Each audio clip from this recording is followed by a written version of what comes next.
Un grand bonheur de se retrouver au Théâtre Sourski ce soir. C'est une rencontre un petit peu particulière. On va parler de Je selfie donc je suis avec nos deux intervenants, Elsa Godard. Bonjour. Bonsoir. Roland Goury. Bonsoir. Bonsoir. Vous êtes tous les deux à mes côtés pour parler donc justement de cette conférence Je selfie donc je suis, ce qui fait une petite métaphore à Je pense donc je suis, mais on verra par la suite que c'est tout à fait contradictoire. Vous êtes tous les deux psychanalystes et philosophes, si je me trompe. Monsieur Goury, vous êtes professeur également dans les universités d'Aix-Marseille. Merci beaucoup d'être à mes côtés pour parler de cette thématique qui aujourd'hui prend de plus en plus de sens avec ce narcissisme via les réseaux sociaux et via l'image que l'on peut avoir de soi. Qu'est-ce que ça veut dire je selfie donc je suis? Elsa. En fait, j'ai donné le titre de ce livre pour rendre compte des métamorphoses liées à la subjectivité et plus particulièrement ce qui concerne le moi, puisqu'effectivement ce que j'appelle un acte selfique qui consiste en l'occurrence à se prendre soi-même en photo en général avec un objet écran, c'est-à-dire un smartphone ou une tablette ou peut-être même un ordinateur, et de poster cette photo à destination des réseaux sociaux. Donc en fait, ce qu'il faut savoir d'emblée, c'est que un selfie implique nécessairement une destination dans la virtualité, ce qui fait une grande différence avec le fait de réaliser une photo. Comme jadis, on pouvait faire un Polaroid de soi-même. Là, il y a vraiment une vraie révolution puisqu'il s'agit à proprement parler de pouvoir la publier dans le monde de la virtualité. Alors justement, Roland Goury, vous qui avez aussi appréhendé ce changement de sens par rapport à ces différents, je me permets, puisque vous avez peut-être une expérience plus approfondie par rapport à Elsa, étant donné la différence d'âge qui vous sépare. Merci. J'espère que je ne... Si je ne serais pas venu. J'ai pas mon livre sur la sincérité, là, il est où? Je suis désolée. Justement, comment vous l'avez appréhendé justement ce changement de sociétal avec ces réseaux sociaux et avec ce selfie de plus en plus mis en avant? Alors si vous voulez, je crois que ça s'inscrit, je dirais, dans des dispositifs plus larges d'une manière générale qui depuis le 19e siècle vise à une espèce de technicisation des relations sociales, des relations humaines, qui n'est pas sans impacter bien évidemment sur notre manière de vivre, de penser, d'éprouver. Donc pour moi, c'est pas simplement le selfie. D'ailleurs, on parlera aussi ce soir du dernier livre d'Elsa, c'est La psychanalyse va-t-elle disparaître, à propos, si vous voulez, des nouvelles technologies. Mais disons que ces nouvelles technologies, elles sont la pointe actuelle d'un processus social, scientifique, technique et économique qui s'est enclenché dès le 19e siècle et dont le problème principal est de savoir effectivement si c'est un bien ou si c'est un mal pour les individus et surtout les individus dans une relation sociale. Donc c'est ça le problème essentiel. Donc c'est sur ce plan-là que pour ma part, que je prendrai un petit peu la problématique. C'est-à-dire qu'est-ce que cette appropriation numérique et technique du monde produit, si vous voulez, au sein des relations sociales et dans la fabrique des subjectivités. Qu'est-ce que ça veut dire exactement, prendre un selfie en analyse psychanalytique? Sans entrer d'emblée dans le champ psychanalytique, d'ailleurs je ne sais pas si vous avez vu qu'il y a eu une polémique récemment, hein. On parle des selfieties d'ailleurs, c'est-à-dire qu'il y a eu un journal américain qui est très symptomatique des problèmes dont parlait Roland d'ailleurs, et des dérives aussi qui sont consécutives à cela.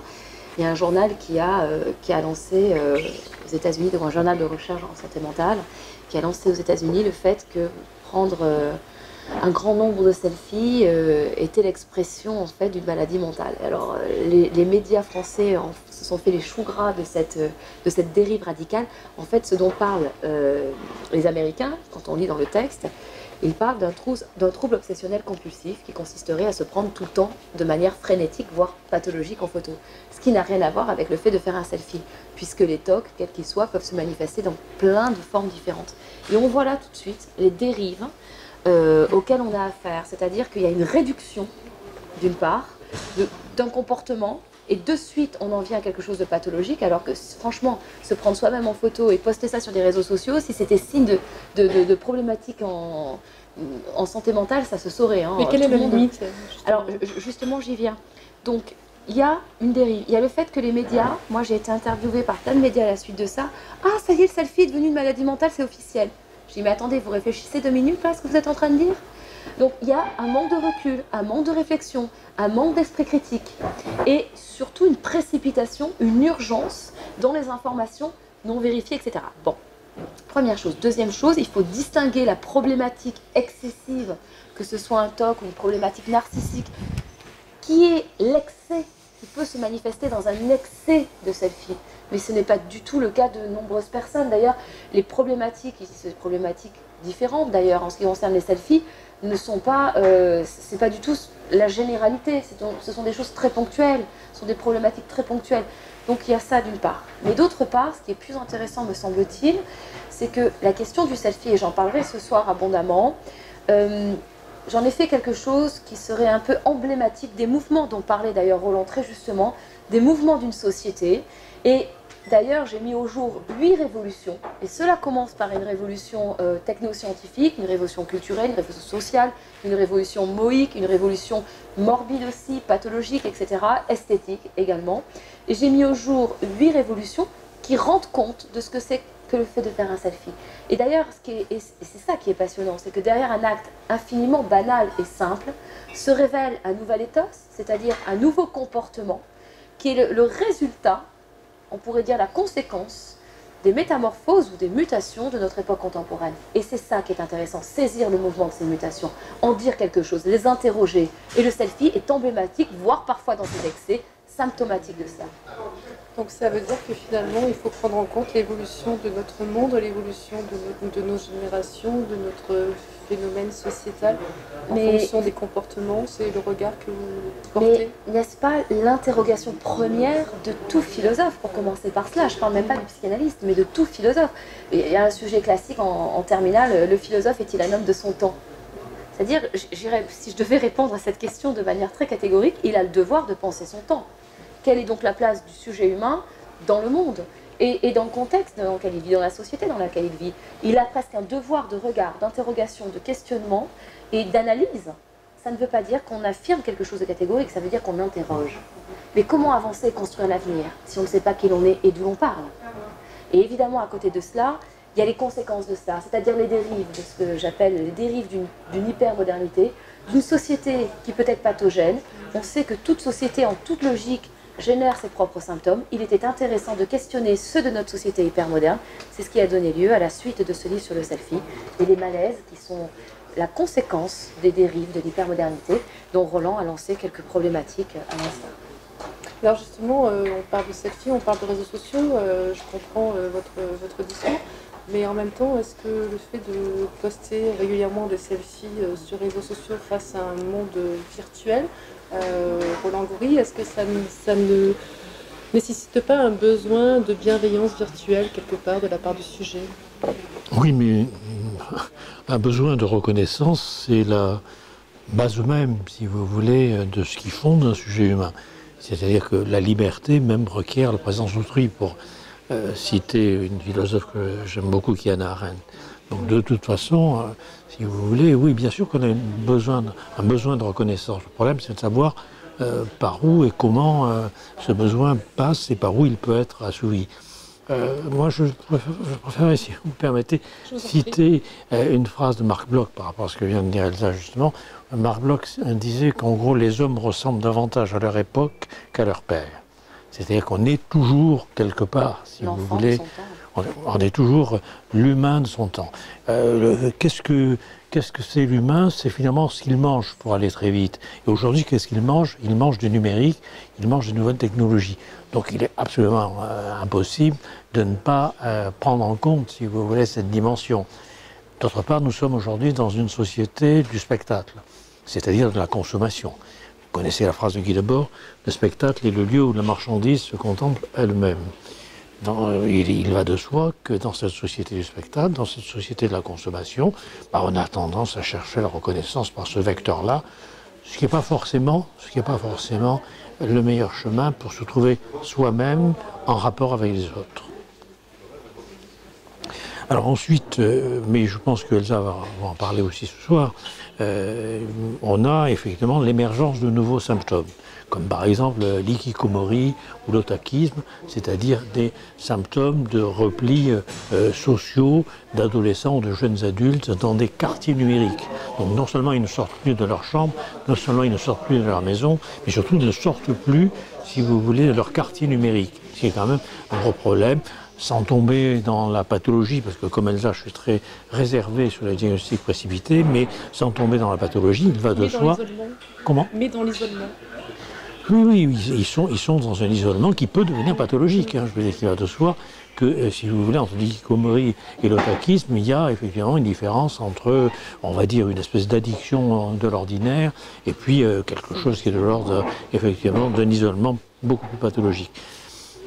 Si vous voulez, le problème à mon avis, c'est que je ne suis pas sûr qu'il s'agisse de nouveaux symptômes. Je pense qu'il peut s'agir de nouvelles enveloppes des symptômes. C'est-à-dire que, vous voyez, si vous prenez l'hystérie au XIXe siècle, elle va se manifester par un symptôme très spectaculaire, l'épithétonos, le renversement en arrière, des convulsions mimées à partir du spectacle épileptique qu'elles vont s'approprier. Bon, aujourd'hui, l'hystérie n'a pas cette forme-là. Donc, ce qu'on peut considérer, si vous voulez, c'est que la culture, elle offre finalement les moyens par lesquels les sujets expriment leur souffrance. Jusqu'à un certain point, c'est-à-dire qu'il y a peut-être aussi un point où la culture ne permet plus l'expression d'une subjectivité assumée. C'est là où ça dérape, et la question qu'on peut se poser, c'est effectivement, dans un monde très technicisé, dans un monde, si vous voulez, où la rationalité est essentiellement instrumentale, fonctionnelle, ce que j'appelle technico-financière, quelle est la place, quelle est la marge de manœuvre pour le sujet humain? C'est la question que j'allais vous poser. Bon. Quel est le recul que l'on doit avoir? Quelle est la solution justement pour tempérer cette... Vous savez, moi je me suis là-dessus longtemps exprimé, donc je ne vais pas trop développer, mais vous savez, il y a une phrase de Keynes que j'aime beaucoup, qui dit « Nous serions capables d'éteindre le soleil et les étoiles parce qu'ils ne nous rapportent pas des dividendes ». Nous risquons de vivre dans un monde sombre et glacé, tout simplement parce que nous ne pensons qu'à une chose, c'est à ce que nous rapporte, si vous voulez, l'ensemble de nos activités. Donc cette financiarisation des activités humaines, elle est terriblement dommageable, bien sûr, sur l'individu et en particulier sur la relation qu'il peut entretenir avec ses semblables. La solution, je me suis exprimé, je veux bien m'exprimer là-dessus, mais peut-être qu'on peut laisser Elsa déplier aussi ce qu'elle va proposer ce soir. Pour moi, c'est très simple. Il s'agit de réhabiliter la parole, de réhabiliter le récit, de réhabiliter, si vous voulez, le dialogue. Comme disait Camus, nous avons abandonné le dialogue pour le communiquer. Et ça, c'est le discours qui est intemporel, je crois. Le dialogue, le lien. Oui, mais encore faut-il que les conditions sociales, culturelles le permettent. Et il n'est pas sûr aujourd'hui que ce soit toujours le cas. Pour prendre un exemple très simple, les nouveaux modes d'évaluation des activités de soins, des activités d'éducation, des activités, si vous voulez, d'information, de journalisme et autres, de justice, ces nouvelles formes d'évaluation, je fais un lapsus, sont des dispositifs d'aliénation sociale, de soumission sociale librement consentie, des fabriques de servitude volontaire, qui fait que d'ailleurs, on voit bien comment là le numérique favorise la confiscation des moyens de penser, d'éprouver, de dire. Alors que le numérique, ça n'est pas que ça, mais c'est le versant sombre, si j'ose dire, du numérique. C'est-à-dire qu'effectivement, vous obéissez à des procédures, donc vous n'avez plus besoin de parler. Donc à l'hôpital, vous allez avoir une tarification d'activité. Parallèlement à cela, ça peut donner de l'information sur les quatre coins de la planète selon le sens du... Oui, mais parce que la technique, depuis le début, ça a été très bien montré par Jacques Ellul ou Gunther Anders et d'autres, hein, elle est ambivalente. Donc elle a deux valeurs, une valeur positive d'émancipation par rapport aux contraintes de la nature, par rapport aux contraintes, si vous voulez, matérielles et symboliques, et puis une valeur qui est une valeur de confiscation sociale de la capacité de penser, c'est-à-dire de parler, c'est-à-dire finalement ce qui est le fondement même de la démocratie. L'invention de la démocratie, c'est la parole, avec cette hypothèse que c'est par la parole que l'on peut dénouer une crise et trouver la bonne solution. Parce qu'on ne permet plus aux gens de parler parce qu'ils sont pris par la vitesse, la technique, si vous voulez, et l'économie, à partir de ce moment-là, on est dans la post-démocratie. C'est à mon avis ce qui est le cas aujourd'hui. Alors c'est Elsa, cette conférence, justement, cette parole-là que Roland Gori a présentée, cette parole-là, vous allez la laisser avec cet échange que vous allez faire avec le public lors de cette soirée. Je voulais préciser que c'est très important d'évoquer cette idée. Il y a un terme qui m'est cher, c'est le terme de métamorphose. C'est-à-dire que la métamorphose, c'est un changement de forme sans changement de fond. J'aime beaucoup dire que finalement une chenille et un papillon, au point de vue de la forme, n'ont rien de commun, mais ils ont un ADN de commun. Et c'est très important, et j'insiste bien là-dessus, dans le livre que je présente, là, qui est sorti la semaine dernière, je parle de nouveaux malaises à dessein, c'est-à-dire quelque chose qui se trouve à la frontière entre le normal et le pathologique. Et c'est ce qui m'intéresse vraiment. C'est-à-dire que je pense que l'hypermodernité produit ses propres malaises. Ce sont des symptômes au sens général du terme, pas au sens psychopathologique du terme. Mais c'est en cela qu'ils sont intéressants, et c'est en cela qu'ils sont signifiants de quelque chose. Et c'est là où il faut aller les interroger. Et pour faire écho à ce que disait Roland, je pense que la psychanalyse, dans ce qu'elle est, notamment dans son ordre du discours, dans sa capacité à reconnaître la parole, dans sa capacité à faire surgir le sujet dans ce qu'il est, préserve des dérives qu'évoquait Roland, préserve notre époque contemporaine de cette disparition, de cette fuite de ce que peut être une subjectivité avec des conséquences sociales, politiques, à l'échelle du collectif ou de l'individuel. Ce soir, je vais partir du selfie comme quelque chose de banal, comme quelque chose d'un diagnostic, comme quelque chose d'un constat, d'une production, des conséquences du développement technoscientifique. C'est quelque chose c'est un comportement qui n'existait pas avant et que la technique a rendu possible. Je vais en dire quelque chose et puis je vais aller jusqu'à ces excès et à ces dérives, ce qui me permettra aussi de proposer un regard et une analyse de ce que peut être l'hypermodernité. Roland parlait d'une post-démocratie. C'est délicat de dire parce qu'il y a différentes écoles sur le sujet. C'est difficile de dire, savoir si on est au-delà de la démocratie, si on flirte encore avec les limites de la démocratie. Rousseau disait d'ailleurs très justement que la démocratie c'est un régime fait pour les dieux, c'est-à-dire que d'une certaine manière, dans son application achevée, elle est incompatible avec ce que sont les hommes, tellement elle est difficile à réaliser. Alors l'avenir nous dira, il y en a qui parlent j'en parle aussi dans le livre, de démocratie malade, des pathologies de la démocratie. Je ne sais pas, c'est difficile d'avoir un regard catégorique sur le sujet. Mais une chose est sûre, et sur laquelle tout le monde s'entend, on parle de grandes transformations, une chose est sûre, c'est qu'on est dans un mouvement de quelque chose qui est en train de se métamorphoser. Et je pense que les conséquences à l'échelle aussi bien du sujet que du collectif, du champ social, du champ politique ou du champ individuel, nécessitent une réflexion commune et collective. Et on a un devoir, encore une fois, d'interroger cela. Et je pense que le dernier point sur lequel je voudrais insister, la question de la parole, évidemment, la question du regard, la question de la reconnaissance. Mais tu parlais aussi du dialogue, le communiqué a remplacé le dialogue, mais dans le dialogue, il y a le dialogos. Et si j'ai un engagement dans la cité, en tant que philosophe, et modestement et très humblement, je me dis toujours que je suis le caillou dans la chaussure, c'est-à-dire je suis l'inconfort de la pensée qui fait en sorte qu'on se rappelle qu'on est doté d'un esprit critique. Et ce qui me terrifie et m'inquiète, c'est l'impensé, c'est-à-dire l'indifférence qu'on peut avoir à l'égard d'une réflexion et d'un esprit critique. Et là où je pense que aussi une part de nos subjectivités puisse être préservée, c'est dans notre capacité à transmettre, à éduquer, à donner matière ou matériaux pour que puisse se générer un esprit critique. Et ça, je pense qu'il y a une responsabilisation de la part des citoyens à avoir, et on a presque un devoir de ce point de vue-là, que ce soit par les livres, par les conférences, par l'échange, par le dialogos, c'est-à-dire cette capacité de pouvoir créer des divergences, des dissensus, des oppositions, et d'avancer en commun. Voilà. Et ça, j'ai un véritable engagement. Un dernier point que je voudrais évoquer, c'est la question de l'éthique. Quels que soient les registres, tout ce qu'on vient de dire aujourd'hui en appelle à la prudence. Le danger, c'est d'avoir une toute-puissance ou des certitudes, quels que soient les champs d'action. Et je pense qu'aujourd'hui, la prudence, la phronésis, comme l'employait Aristote, que l'on peut traduire plus vraisemblablement par la sagacité, cet esprit en éveil, cet esprit capable justement d'analyse, cet esprit capable de ne pas se soumettre, d'interroger, de douter avant de consentir.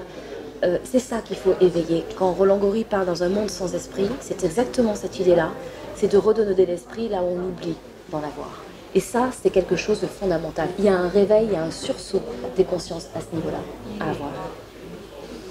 Un mot à rajouter peut-être pour Oui, clôturer non, simplement par rapport à la question effectivement de la prudence au sens aristotélicien du terme, la prudence c'est le savoir pratique aussi. Donc si vous voulez, il est extrêmement important que l'on puisse solliciter cette expérience sensible, cette expérience pratique. Et c'est là où le numérique peut être à la fois un appui et en même temps, encore une fois, un mode d'aliénation. Puisque les symptômes auxquels nous avons fait allusion, Elsa et moi, sur l'otakisme, l'ikikomori, etc., on voit bien comment, à ce moment-là, le virtuel vient remplacer, non pas le réel, hein, là-dessus, je crois qu'elle démontre assez bien les choses, non pas le réel, mais il vient remplacer l'expérience sensible, vient remplacer l'expérience de chair, tout simplement. C'est ça qui est important. Et si vous voulez, c'est ce point, à mon avis, qui a travaillé à un moment où le savoir numérique, avec ce qu'il permet aussi de probabilité, de prévision, et on le voit bien dans le domaine de la psychiatrie qui est le nôtre, dans le domaine de la médecine ou du travail social ou d'autres, hein, on voit bien comment, si vous voulez, l'exactitude peut nous déposséder de la capacité de penser les choses pour aller vers le vrai. Donc ce point, il est déterminant, parce que de toute façon, vous allez établir des tableaux statistiques sur la prévision de l'évolution d'un comportement d'un enfant très tôt, par exemple. Or, vous allez du coup entrer dans l'avenir à reculons, c'est-à-dire en regardant dans le rétroviseur. Là, c'est un problème majeur. On voit bien comment aujourd'hui, par exemple, pour être très concret, le ministre de l'Éducation nationale a nommé un conseil scientifique de l'Éducation nationale qui est composé uniquement, si vous voulez, de neuroscientifiques, de cognitivistes, on va faire vite et simple, de positivistes. Oui. Et ça n'a rien de, encore une fois, de péjoratif, mais de positiviste. Et donc on voit bien comment il y a un aplatissement de la dimension à la fois psychique, sociale et politique du sujet. Or, si vous voulez, on ne peut pas à la fois, comme il le fait, se réclamer de l'esprit de Montessori, qui pariait sur le savoir pratique, qui pariait sur l'expérience, qui pariait sur le désir de l'enfant, et puis mettre en place quelque chose qui est une espèce de tutelle objectivante qui est absolument aliénante. Donc c'est ça le problème. Alors on verra bien, on ne veut pas faire un procès d'intention, si vous voulez, à ce conseil, mais composé tel qu'il est, il est un démenti formel de ce qui avait été auparavant annoncé par le ministre, c'est-à-dire effectivement de solliciter chez l'enfant quelque chose de l'ordre de son expérience. L'expérience, il n'y a pas que la psychanalyse. Il n'y a pas que la psychanalyse. Alors justement, quel a été le moteur déclencheur d'envie d'écrire ce livre? Est-ce que vous avez eu ce livre sur le selfie? Est-ce que ce sont des comportements extérieurs que vous avez pu observer? Comment ça s'est passé? Ça a été très simple. Hein. Ça s'est passé de manière très anecdotique. Hein. J'étais à une soirée avec des amis philosophes. Et un de mes amis qui dit à tout le monde, on va faire un jeu. Hein. On va chercher chacun quel est son point de folie. Moi, je suis psy en plus, alors mon point de folie m'interroge toujours. Et à ce moment-là, avant même que il y ait mon tour et que j'ai le temps de répondre, il me dit, toi je sais, il n'y a rien qu'à voir ton compte Facebook, ce sont les selfies. Effectivement, les selfies, j'en faisais quelques-uns, mais pour une raison très simple, c'est que je suis souvent très seule. Et que c'était très pratique de garder des souvenirs et que donc forcément, il y a plein de raisons, j'en parlerai un peu ce soir, mais qui ne sont pas forcément toujours évoquées, qui sont parfois simplement de l'ordre du bon sens. Quand vous avez un Kodak, à l'époque, 90 francs, vous n'avez pas peur de le donner à quelqu'un dans la rue en disant « prends-moi en photo ». Quand vous avez un iPhone à 1000 €, vous hésitez 2 fois à interpeller un passant pour qu'il vous prenne en photo. Quand vous avez la possibilité physique, matérielle de le faire, vous vous prenez vous-même en photo, etc. Il y a simplement à un moment donné, sans chercher de grandes explications, des choses très naturelles et très simples.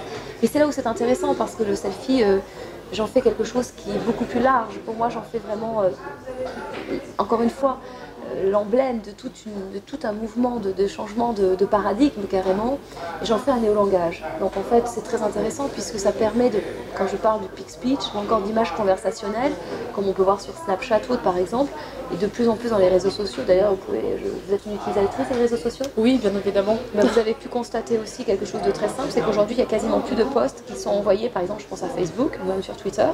Ça fait quelques mois seulement que Twitter a permis de mettre des photos, mais vous voyez qu'il n'y a quasiment plus de posts qui sont publiés sans photo. Et on ne lit plus les posts, on regarde. Donc effectivement, la montée en puissance de l'image et du pouvoir comme véritable langage, et là où ça m'interroge de manière plus profonde, c'est qu'en est-il, alors j'ose parler de ces images sans représentation d'une certaine manière, c'est une question que je pose, puisqu'il est évident que quand, par exemple, dans le cadre des snaps, ça dure 10 secondes, le but n'est pas d'analyser ces images comme quand je passe un temps à regarder la Joconde ou une œuvre d'art, ça n'a rien à voir, on n'est pas dans le même rapport. On n'est pas dans un rapport d'interprétation, c'est un rapport d'immédiateté, je vois et je passe à autre chose, et dans une culture du zapping. Donc c'est très intéressant ce que ça dit du langage, ce que ça dit du réel, ce à quoi ça renvoie, et psychiquement aussi, la manière dont se construit le sujet. Moi je pense aux enfants qui aujourd'hui, aux tout jeunes enfants, avant même de se constituer dans le langage, ils sont formés dans le rapport qu'ils ont à eux-mêmes et au monde par le biais d'images, et des images éphémères qui n'ont pas la temporalité nécessaire d'une certaine manière pour déployer soit une imagination, pour ne pas employer d'autres termes, soit quelque chose de l'ordre du discours rationnel, etc. Tout ça interroge, et tout ça mérite qu'on s'y penche dessus. On pourrait même aller jusqu'à dire, est-ce qu'on ne pourrait pas faire dans un flot aussi intense d'images, est-ce qu'on ne pourrait pas y voir quelque chose comme le viol de l'imagination? Est-ce que finalement ça laisse encore le temps au fantasme, à l'imagination, à l'image psychique de se constituer de la même manière quand on est assailli de toutes parts par des images? Toutes ces questions-là méritent d'être posées.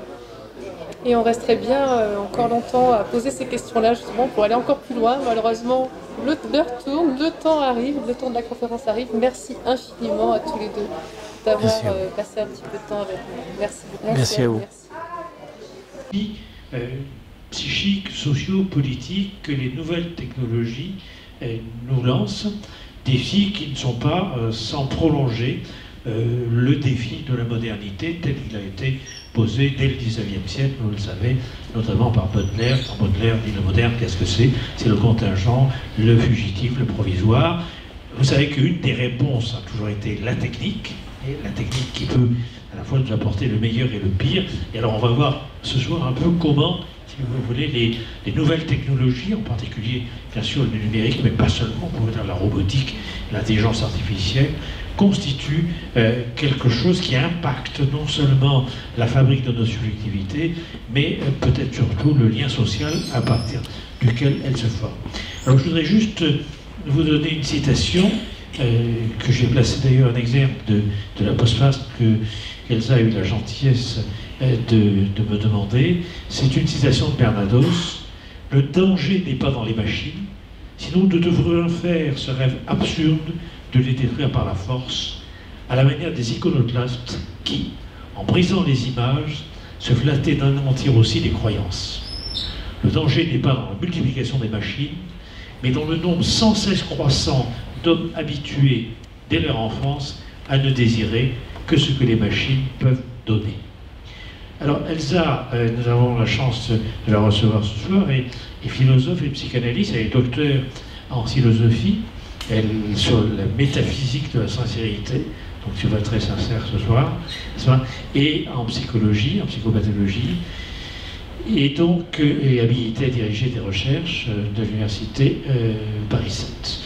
Alors, elle va donc nous parler de ces drôles de machines que nous rencontrons aujourd'hui et qui semblent totalement nous capter, nous coloniser, au point d'ailleurs, j'avais juste là-dessus, au point qu'un mouvement s'est créé depuis 2011 qui s'appelle Écran Total. Je ne sais pas si vous connaissez ce mouvement. C'est intéressant parce que c'est un certain nombre d'éleveurs de brebis et d'éleveurs de chèvres qui ont décidé de désobéir à la directive européenne qui les obligeait à poser des puces électroniques à l'oreille de leurs bêtes. Donc ils ont refusé de gérer le troupeau par ordinateur, donc ils ont fait désobéissance, ce que ne font pas nos gouvernants. Merci Elsa. Merci cher Roland. Je suis ravie d'avoir été invitée à parler de mes sujets de réflexion et de recherche ce soir. Je pense que je vais me lever. J'ai l'habitude de... Voilà.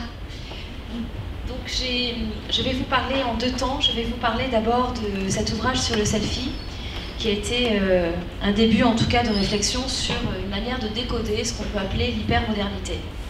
Et ensuite, dans un deuxième temps, je parlerai des extrêmes, ou pourrais-je dire des malaises induits par cette hypermodernité. Alors pour commencer, je ne sais pas si vous savez tous ce que c'est qu'un selfie. Un selfie, c'est très simple. C'est la capacité de se prendre soi-même en photo en général par ce que j'appelle un objet écran, hein, donc soit un smartphone, le plus habituellement, ou alors une tablette ou même un ordinateur, de se prendre soi-même en photo et de poster cette photo sur les réseaux sociaux. Donc sachez que le terme de selfie est apparu sur un forum australien en 2002. Il a été composé du terme anglais self, qui veut dire soi, mais aussi parfois étant seul, auquel on a rajouté un suffixe argotique, ie, pour le rendre un peu plus agréable. Un selfie, en clair, c'est l'art de se prendre soi-même en photo et de le destiner au monde de la virtualité.